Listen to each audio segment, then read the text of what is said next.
عسلامة يا جماعة، ان شاء الله تكونوا بألف خير يا ربي. رجعت لكم اليوم فيديو جديد ووصفة جديدة ان شاء الله باش نعملوا مع بعضنا عجة بالكروفيت. ياسر ياسر ياسر بنا،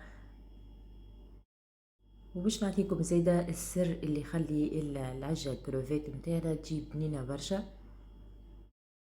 قبل ما نبداو طريقة التحضير، ماذا بيا اي واحد دخل جديد يعمل ابوني اشتراك ويضغط على الجرس باش يوصلوا كل فيديو جديد نهبطه. ويلا نبداو في طريقة تحضير العجة متاعنا.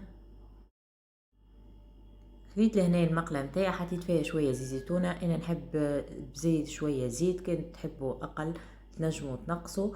خذيت لهنا كعبات الكروفيت متاعي باش نقليهم شوية في الزيت لين يتبدل لونهم ويسيبوا القول بنين في الزيت.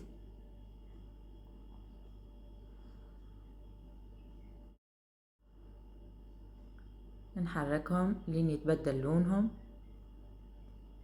ومن بعد باش نخرجهم على جنب. والزيت هذاك باش نحط فيه شوية طماطم مقصوصة دي كوب صغار. انا لهنا خديت 4 كعبات طماطم، شوية فلفل قصيته رونديلات كيف ما تشوفوا. ولهنا عندي راس ثوم صغير وراس بصل صغير قصيته كيف ما تشوفوا زاده. حطيتهم الكل مع بعضهم، خلطهم في الزيت نخليهم يتكتكوا هكا شويه. لهنا زدت مغرفه كبيره طماطم معجونه. العجه متاعنا هذه توكل حكايتك 3 من الناس. بعد ما تقلت الطماطم شويه زدت الفلفل الاحمر، مغرفه متاع ماكله. انتم والفلفل اللي عندكم كانوا حار ولا بارد. زدت شويه ماء كيف ما شفتوا، حطيت الملح. نخلط الكل مع بعضه. لهنا زدت شويه ماء اخرى. الماء ديما يكون يغلي بجنبي. وباش نغطيها ونخليها تتقلى شويه. لهنا بعد ما طابت شويه الصوص متاعنا زدت الكروفيت.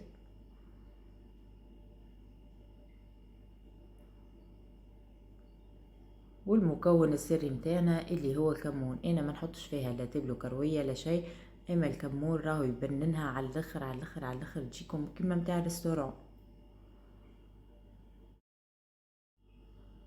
نخليها حكاية تدريج هكاكا دريج ونص، ومن بعد نجي نحط العظم متاعي.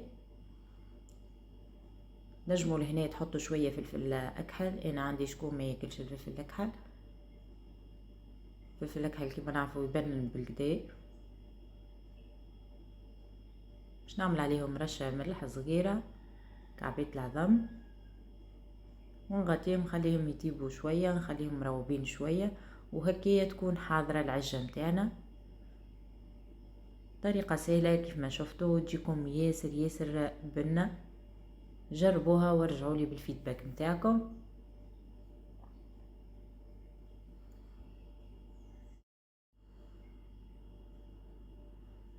وهذه العجه متاعي بعد ما طابت. شوفوا ما شاء الله، نودكم ولا نشهيكم. وهذه كانت وصفتنا اليوم، ان شاء الله تجربوها وترجعوا لي برايكم، وان شاء الله في فيديو قادم باذن الله. بسلامه.